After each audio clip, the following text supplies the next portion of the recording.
Selamat berjumpa kembali dalam layanan audio Sahabat Seperjalanan. Hari ini adalah hari Jumat 22 Mei 2026. Tema renungan saat teduh kita dengan judul Menjadi Berkat di Dalam Keluarga. Firman Tuhan terambil dalam Yosua 24 ayat yang ke-15. Tetapi jika kamu anggap tidak baik untuk beribadah kepada Tuhan, pilihlah pada hari ini kepada siapa kamu akan beribadah. Allah yang kepadanya nenek moyangmu beribadah di seberang sungai Efrat, atau Allah Amori yang negerinya kamu diami ini. Tetapi aku dan seisi rumahku, aku beribadah kepada Tuhan. Mari kita berdoa. Bapa yang di dalam sorga, biarlah kami belajar bahwa hidup rumah tangga kami akan menjadi berkat atau penuh dengan perselisihan, sesungguhnya adalah pilihan hidup yang ditentukan oleh kami sendiri. Dalam nama Tuhan Yesus kami berdoa, amin. Shalom sahabat seperjalanan yang dikasihi Tuhan. Menjadi berkat di keluarga, banyak sekali sumber masalah kalau berkat itu ternyata tidak ada dalam rumah tangga. Seseorang yang tentu ada ingin menjadi berkat Allah itu menyatu di dalam rumah tangga, maka ada perbuatan aktif yang dilakukan oleh setiap anggota keluarga. Dalam kitab Yosua, dalam perjanjian lama, dalam perjanjian baru, kita melihat problem utama daripada sumber masalah dasar, mengapa rumah tangga itu tidak bisa saling memberkati satu dengan yang lain. Karena seperti yang firman Tuhan katakan dalam Yosua 24 ayat yang ke-15, tetapi jika kamu anggap tidak baik untuk beribadah kepada Tuhan, pilihlah pada hari ini kepada siapa engkau akan beribadah. Kepada Allah nenek moyangmu yang beribadah di sungai Efrat, atau Allah orang Amori yang negerinya kamu diami ini. Tetapi aku dan sisi rumahku akan beribadah kepada Tuhan. Yosua memberikan sebuah penjelasan sebagai nabi yang dipilih oleh Allah, sebagai raja, sebagai rasul dalam perjanjian baru. Tuhan memilih orang-orang yang sudah dipilih sebagai perpanjangan tangan Tuhan, sebagai hakim, sebagai raja, sebagai nabi, sebagai tokoh yang Tuhan tunjuk, sebagai rasul dalam perjanjian baru, sebagai pengajar, sebagai penatua. Pada saat sekarang adalah sebagai para rohaniawan, baik pendeta, guru Injil, atau siapapun juga, bahkan misionari. Mereka perpanjangan tangan menyampaikan kebenaran firman Allah. Hendaklah engkau dan seisi rumahmu hanya beribadah kepada Allah, bukan beribadah kepada orang dewanya, Allahnya orang Amori di zaman terdahulu. Pada kitab Yosua, saat sekarang ada banyak ilah yang kita sembah, yaitu mungkin bentuknya adalah uang, hedonisme, keinginan, hawa nafsu, bertengkar karena masalah rumah, bertengkar karena masalah warisan, bertengkar karena masalah harga diri, bertengkar karena masalah hawa nafsu, keinginan hanya ingin menang sendiri, memaksakan kehendak. Itu adalah bentuk-bentuk Allahnya orang Amori yang ada di zaman sekarang. Apakah engkau akan beribadah kepada Allah atau beribadah? Beribadah di dalam arti mentunduk penuh kepada nilai-nilai di mana kita menyembah kepada satu pribadi tertentu. Suatu kita menyembah kepada Allah, maka pribadi Allah yang menjadi pusat, nilai-nilai Allah yang kita terapkan, sehingga tatkala seseorang itu menyembah kepada Allah, beribadah kepada Allah, tidak hanya di dalam bentuk katakanlah sebuah kebiasaan tertentu, seremoni tertentu, budaya tertentu. Kalau kita sudah terbiasa melakukan mesbah doa rutin, belum tentu seseorang itu hidup beribadah kepada Allah. Kalau hanya semata-mata bentuk kebiasaan, hanya jubah luar yang tidak mengubah hidup rumah tangga kita. Sehingga beribadah kepada Allah adalah titik dasar kalau kita ingin menjadi berkat buat keluarga.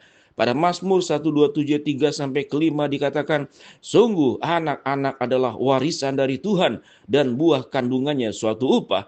Tatkala kita beribadah kepada Allah, anak-anak adalah warisan Tuhan, bukan milik kita. Sehingga setiap anak harus dibimbing kepada Tuhan sebagai orang tua dalam relasi kepada anak. Efesus 5 ayat 22-23 dikatakan, hai istri, tunduklah kepada suamimu seperti kepada Tuhan. Demikian juga hai suami, kasihilah istrimu seperti engkau mengasihi dirimu sendiri. Di sini ada hubungan antara suami dan istri. Suami yang menyembah Allah, istri yang menyembah Allah, dia akan mencintai, melayani pasangan masing-masing dengan nilai-nilai yang datang dari Allah.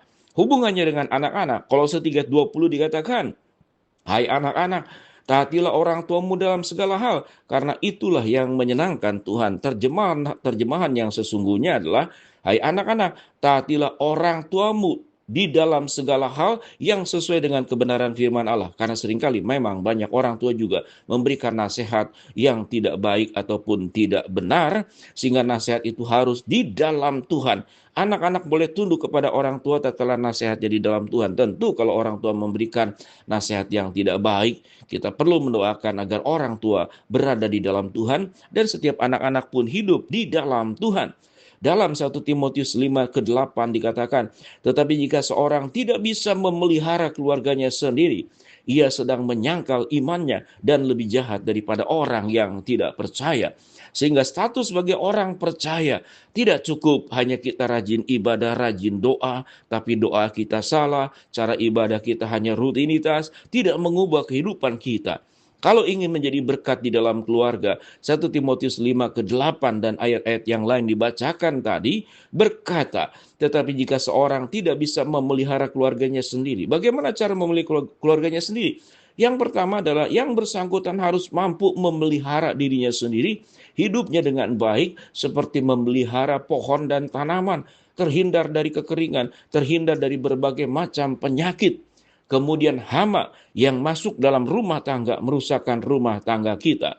Firman Tuhan berkata, tetapi jika seorang tidak bisa memelihara keluarganya sendiri, ia telah menyangkal iman dan lebih jahat daripada orang yang tidak percaya. Dengan demikian sahabat seperjalanan, mari kita berjuang menjadi berkat di dalam keluarga. Maka ego, kepentingan pribadi, hawa nafsu sebagai ilah-ilah Amori yang pada zaman Yosua itu juga menjadi ilah dalam hidup kita. Jangan menjadikan kekayaan, warisan, harta benda menjadi sumber pertengkaran. Namun, jadikanlah setiap anggota keluarga yang paling berharga sebagai anugerah yang Tuhan berikan. Baik itu mertua, baik itu orang tua, suami, istri, anak, dan cucu. Maka firman Tuhan berkata, biarlah kita bisa memelihara rumah tangga kita dengan baik.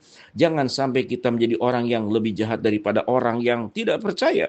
Karena orang yang tidak percaya, belum percaya kepada Yesus, banyak sekali rumah tangganya mereka baik-baik saja.